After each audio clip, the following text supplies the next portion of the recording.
Ruffian draws away to lead by 9. It's Ruffian in front and going easily. There was that sense that you were looking at perfection in Ruffian. Good afternoon and welcome to the great match race. We are all here to see if Ruffian, the 3-year-old filly champion, can beat one of the boys. Hi, I'm Susie Culver, and welcome to SportsCenter Flashback, where we take a look back at some of the most compelling stories in sports history. July 6, 1975. Almost 2 years after the celebrated Bobby Riggs-Billie Jean King showdown, the Battle of the Sexes changed its venue from the tennis court to the racetrack. A head-to-head, one-on-one competition between champion Colt, Foolish Pleasure, and champion filly, Ruffian. The match race seemed like good therapy for a nation caught in a national malaise. The fallout from the surrender of South Vietnam was just beginning, and the economy was sliding deeper into a recession. Then Ruffian came galloping into our lives. Tall and graceful with legs that didn't stop, she was the filly of fillies. Her heart so big, her talent so great, her beauty so complete that millions of Americans who had never made a $2 bet were in love with her. She was not only undefeated, she was perfect. Who could have known that perfection would end in tragedy? It was right in the wake of Secretariat's Triple Crown. And all of a sudden, this filly comes along. She was just a freak.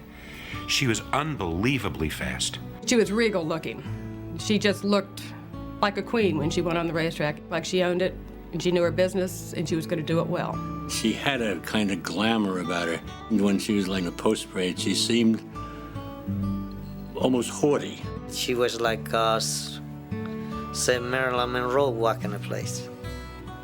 Or Raquel Welch. She just stood out. I mean, in looks, in temperament, in her attitude. There was nothing ordinary about that horse at all. She was just monstrous and as game an athlete as you possibly could ever expect. A creature, something beyond Pegasus. Owned by Stuart and Barbara Janney, Ruffian was one of 6 yearlings to arrive at trainer Frank Whiteley's South Carolina farm in the fall of 1973. She was broken at Claiborne Farm, and she sat here to me in October. She looked like she'd been hidden for a couple years. It looked like she was a 3-year-old instead of a yearling. She was royally bred. She was out of a great mare named Shenanigans, who was by a native dancer, one of the great producers in the history of the turf. And she was by Reviewer, who was a son of Boulder, who could flat run. And it was a match of aristocracy. We just went by their breeding. She was a Shenanigans filly. We sort of knew around the barn that she was going to be a special filly. When she was a 2-year-old, I was galloping her one day and I came back from the main track. Robin Smith, who was one of the first women jockeys in this country, she said, "He's gorgeous. Who is he?" And I said, "She is called Ruffian." Whiteley kept Ruffian's talent under wraps until her maiden race in 1974 at Belmont. It was the only time she was not the favorite. Very few people knew about her, and Woody Stevens had a good filly in that race. And so his filly was the favorite. I said to Woody, I said, "Woody, you see that filly's big backside?" He said, "Yeah." I said, "Well, that's all you're gonna see through the stretch." She won by 15 lengths. She equaled the track record. Down the backstretch, Ruffian along the rail, now goes head-and-head with Hot and Nasty for the lead. Hot and Nasty was also undefeated going into the sorority at Monmouth. And for 1/8 of a mile, they had this incredible duel. It's a 2-horse race as they pass the quarter pole. Ruffian on the inside, Hot and Nasty on the outside, going stride for stride. I had to hit a couple times, but she drove away from the other horse very easy. She had such great natural speed. Her races were mainly parades. I mean, you know, she'd go out and say, "Catch me if you can," and nobody could.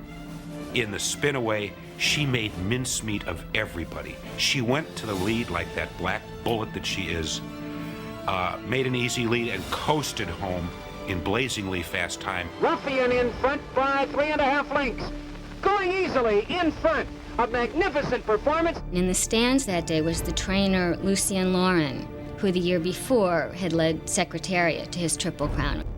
Lauren was widely quoted after watching Ruffian spin away as saying, "As God is my judge, she might even be better than Secretariat." After being named 2-year-old Filly of the Year in 1974, Ruffian didn't miss a beat as she entered her 3-year-old campaign. It's Ruffian in front and going easily. Ruffian captured the Filly Triple Crown in 1975, going off in each race at odds of no worse than 1-10. Her performance in the final leg, the 1.5-mile Coaching Club American Oaks, awakened racing fans. Nobody thought she'd ever go that far. And she wasn't even hit with a whip. When a filly would run up to her and try their best to get on even terms, and then she would just kind of spit in their eye and pull away, she'd break their heart. Ruffian was out of female competition, winning all 10 of her starts. The long-range plan was, after the spring season, to give her a rest and then race her against colts and older horses. But those plans got waylaid once people got a hold of the idea of the match race. The undefeated Ruffian held the statistical edge over 1975 Kentucky Derby winner Foolish Pleasure, who had won 11 of 14 starts with second-place finishes in the Preakness and Belmont. He was not the brilliant kind of horse that Ruffian was. He was kind of a blue-collar kind of guy, but he got the job done. Here we happen to have an extremely gifted 3-year-old named Foolish Pleasure. He looked like a sprinter, very fast horse, very muscular, real athlete. And this extremely gifted filly who had just won the Filly Triple Crown. It was a natural for them to meet, you know, to see who was supreme, because she hadn't been tested against the colts. Match races have provided American racing with some of its finest moments. Match races started because at the beginning they were almost the only kind of racing there was. One rich man said, "I'll race my horse against your horse." And the greatest one is between Alsab and Whirlaway at Narragansett Park.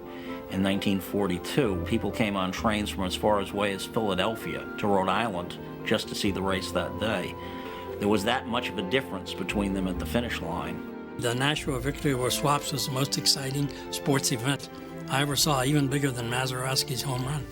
Two great horses in a match race will come out without strategy, but just with speed to burn, busting, burning to beat each other. It's, in a sense, like two great prize fighters getting into the ring, and it's just the two of them to decide which one is best.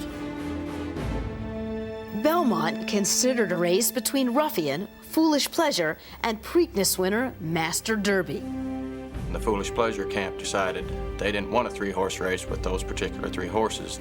They was guaranteed $50,000 to the last place horse, so they had agreed to buy us out of the race. It was the first time I can ever recall that a horse got that much money for not starting in a race. They thought it would be a wonderful thing for racing. That's the usual excuse they give when they're doing something commercial.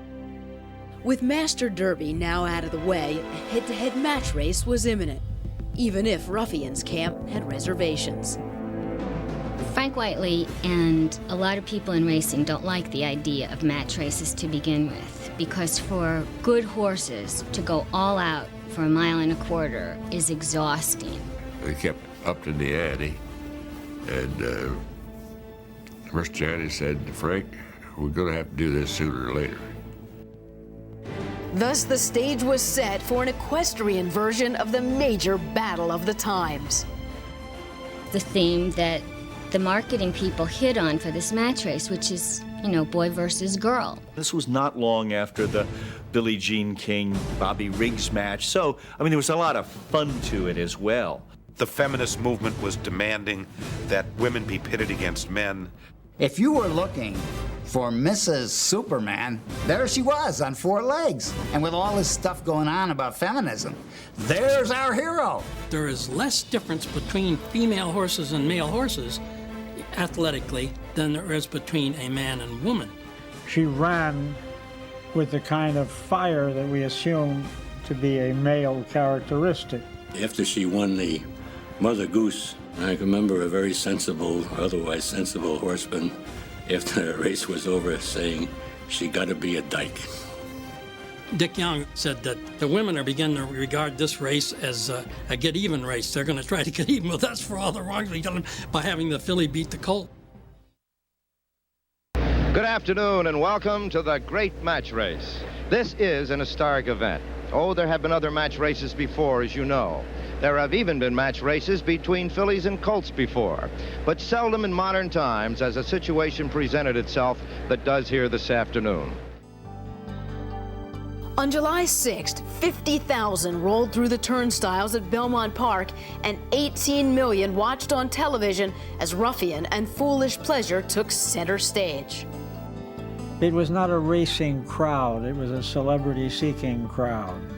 There was a tremendous buildup of people wore buttons all over the place. And there were pins that said, "I'm for Foolish Pleasure," and the men would wear them, and the women would wear the Ruffian things. Well, I picked Foolish Pleasure just because he's a male.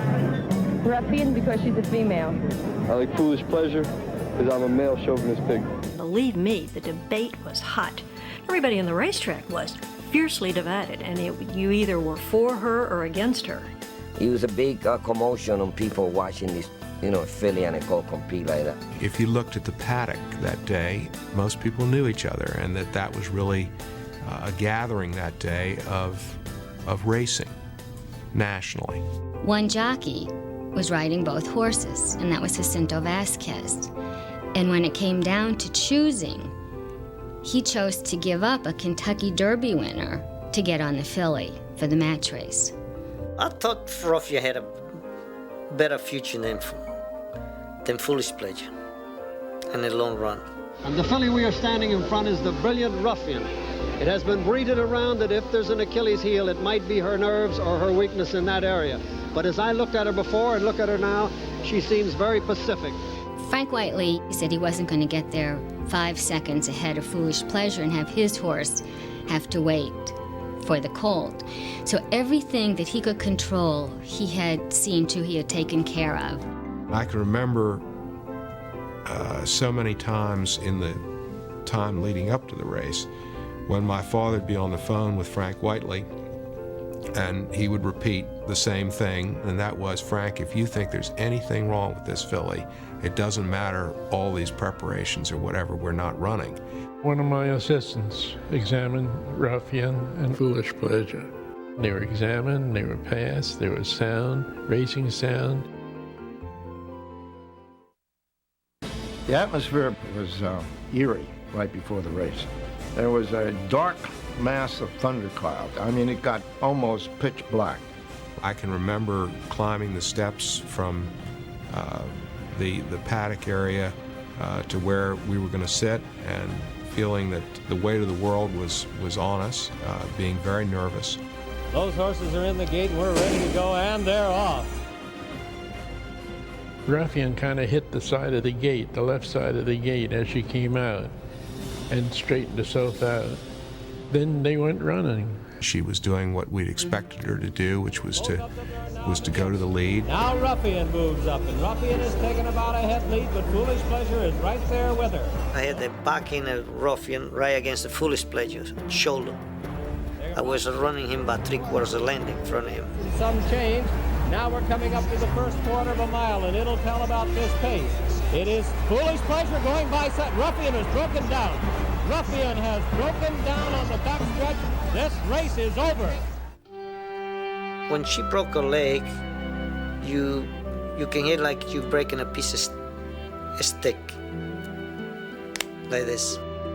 I just do remember that moment of knowing something horrible had happened, but almost refusing to believe that it had happened.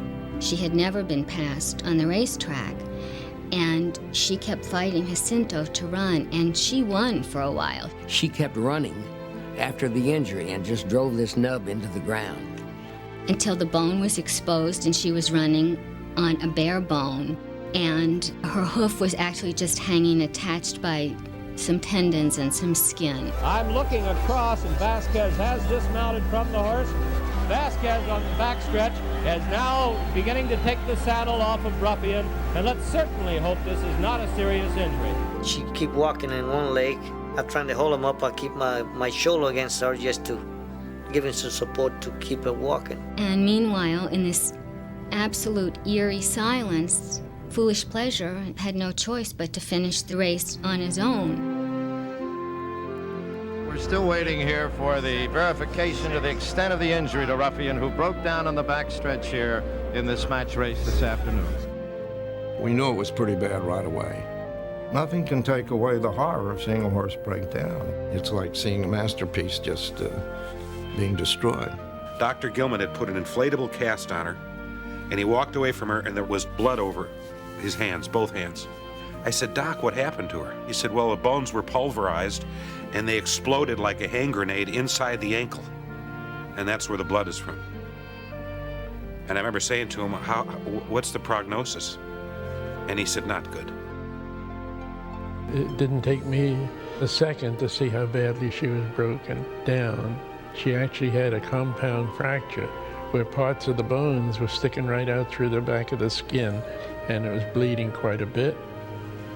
And there was dirt in it, and it was a mess. She looked confused, she looked scared, and they managed to get her on a van and get her back to the barn. She should have been put down on the spot, but it would have been, we'd been almost lynched if we hadn't made an attempt. Because this horse was really at that point already an icon and a public figure and had broken down on national TV, her owners could not just immediately put her down. Of course, Johnny knew it wasn't much chance, much shot for her.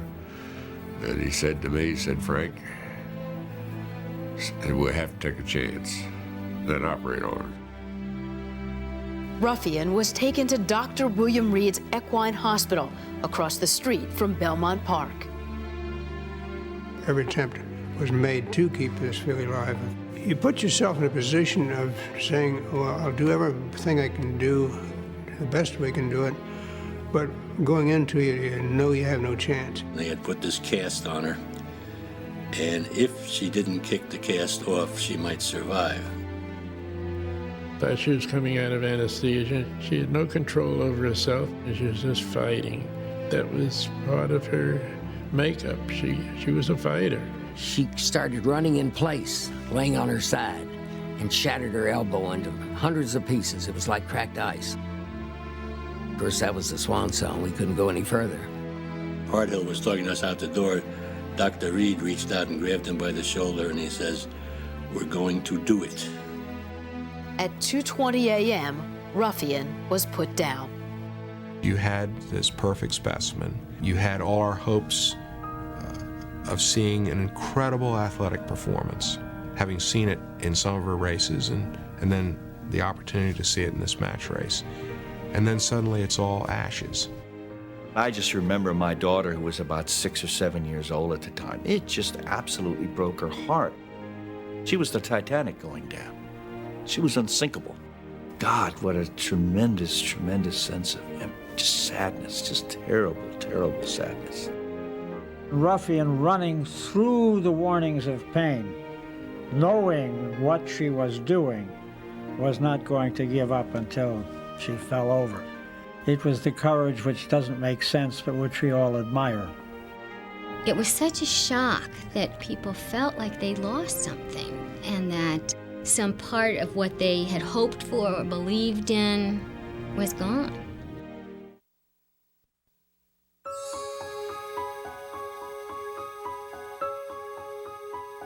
I was in Delaware and watching it on television. And Delaware Park the next morning was like a tomb. Everybody was in tears. I almost punched somebody out that was in our shed that said something derogatory about Frank's training. And I grabbed him by the throat and burst into tears. I ran into one of the girls who worked with me at the barn, and I said, "How'd the filly do last night?" "God, didn't you hear?" And then I remember the two of us just standing there in the track kitchen crying. I know people that tuned in to that race to maybe watch their first horse race. And later they found out that she had to be euthanized. They never watched another horse race again. I walked to the barn by 5:30 in the morning. And Mr. Wiley came to me and said, "Jack, don't feel bad, it's part of the business." He said, "We got to go on." 17 hours after her death, Ruffian was laid to rest in the Belmont Park infield. In defiance of the tradition, which is just to bury a part of the horse, Ruffian was completely wrapped like a mummy in a shroud and lowered into the grave that was dug in the infield. And then Frank, who had been carrying Ruffian's regular blanket during the procession over to the gravesite, handed the stable hand the blanket at the last minute and said, "Go down there and put that over her." Behind a wave of sadness and regret came a strong reanalysis of match races. I think they stink. You're trying to kill two animals for no reason. Run a horse in full speed, 1.25 miles, you're gonna kill him. Horse racing isn't necessarily about one horse versus another. It's not boxing and it's not survival. Every time I see somebody suggest a match race, I think about Ruffian. At the time, nobody said, well, they better not have a race because somebody might get hurt. It was the tenor of the times. After this tremendous build-up, national television coverage, writers in from everywhere writing about these two horses, and then she breaks down. And it was as if the sport never stopped exhaling. It just knocked the wind out of the sport. Somehow, something great had been on this earth, and now it was gone. Like the athlete dying young, it's an unfinished story, and so the wound stays open, the pain stays. But I think this glory, this glorious feeling stays also. While Ruffian's match race was intended to spur interest in horse racing, her death had the opposite effect. The millions who watched her break down on television would never look at thoroughbred racing quite the same again. She was a perfect 10 for 10, and although the record book will show she lost her 11th race, it's also true that Ruffian died on the lead. For SportsCenter Flashback, I'm Susie Colber.